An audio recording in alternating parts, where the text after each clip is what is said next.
बात बिहार की, क्योंकि बिहार में भी जांच एजेंसियों को लेकर सियासी पारा चढ़ा हुआ है। जमीन के बदले नौकरी घोटाले को लेकर ईडी का एक्शन जारी है और जांच की आंच तेजस्वी यादव तक जा पहुंचे हैं।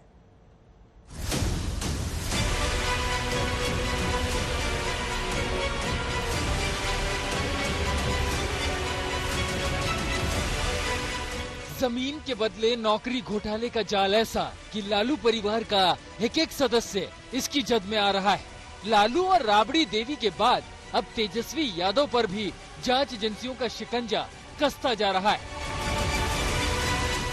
पहले ईडी ने लालू की 3 बेटियों के साथ साथ दिल्ली स्थित तेजस्वी यादव के आवास पर छापेमारी की और फिर सीबीआई ने तेजस्वी को पूछताछ के लिए समन थमा दिया। सीबीआई पहले ही इस केस में लालू यादव और राबड़ी देवी से घंटों की पूछताछ कर चुकी है। ऐसे में सवाल उठ रहा है कि क्या तेजस्वी के खिलाफ सीबीआई ने पर्याप्त सबूत जुटा लिया? तेजस्वी यादव पर भी एक्शन लेने का सबूत जुटा लिया? तेजस्वी का नाम कभी भी लैंड फॉर जॉब में था ही नहीं, और जिस समय का ये मामला है, मैंने तेजस्वी ने भी कहा है कि हमारी मूछ भी उस समय नहीं आई थी। तो तेजस्वी को क्यों बुलाया है, ये समझ के बाहर की बात है। ईडी और सीबीआई ये दोनों अभी वर्तमान में भारत सरकार की कठपुतली हो गई है। जहां जहां जो उनके विरोधी हैं, किसी भी राज्य में जो बीजेपी के विरोधी हैं, 24 के आने वाले चुनाव को देख करके घबराए हुए हैं। आरजेडी के नेता बार बार जांच एजेंसियों की कार्रवाई को 2024 के लोकसभा चुनाव से जोड़ रहे हैं और इस बहाने बीजेपी पर हमला बोल रहे हैं।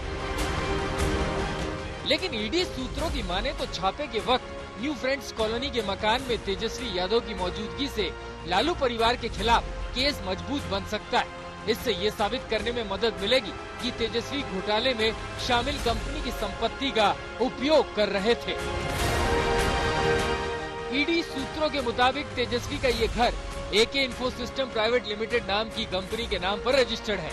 आरोप है कि रेलवे में नौकरी पाने वाले एक शख्स ने इस कंपनी को 9,527 वर्ग फीट जमीन महज 10,83,000 रुपए में दे दी थी। आरोपों के मुताबिक राबड़ी देवी 2014 से इस कंपनी की निदेशक है।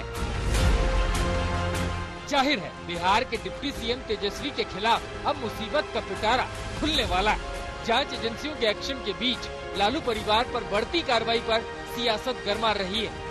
आरजेडी की सहयोगी पार्टियां भी बीजेपी को निशाना बना रही है। हम आपको बता दिए 17 में हुआ था, फिर क्या हुआ? अब 5 साल के बाद फिर हो रहा है और सब कुछ हो गया था, क्या हुआ?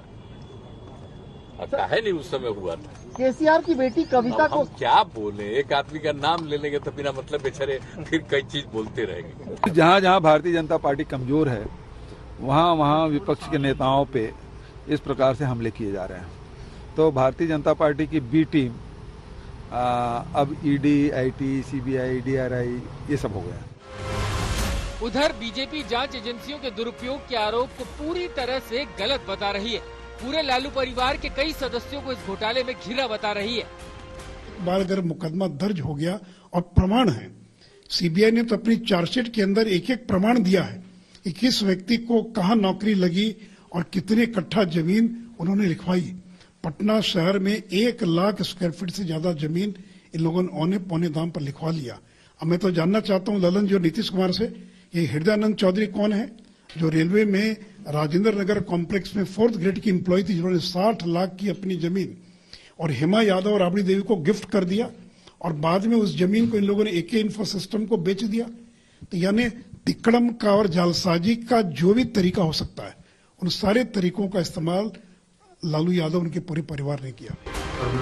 बीजेपी ने जेडीयू अध्यक्ष लल्लन सिंह के बहाने गठबंधन सरकार को घेरा तो लल्लन सिंह लालू परिवार के बचाव में उतर आए।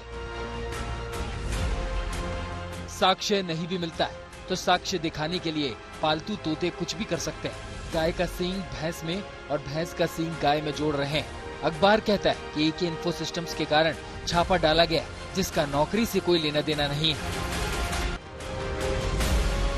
15 मार्च को लालू राबड़ी समेत तमाम आरोपियों की कोर्ट के सामने पेशी है और इस पेशी से पहले ईडी सीबीआई की कार्रवाई आरजेडी की टेंशन बढ़ाने वाली है। घोटाले के आरोपों में फंसे लालू परिवार की मुश्किलें बढ़ाने वाली है।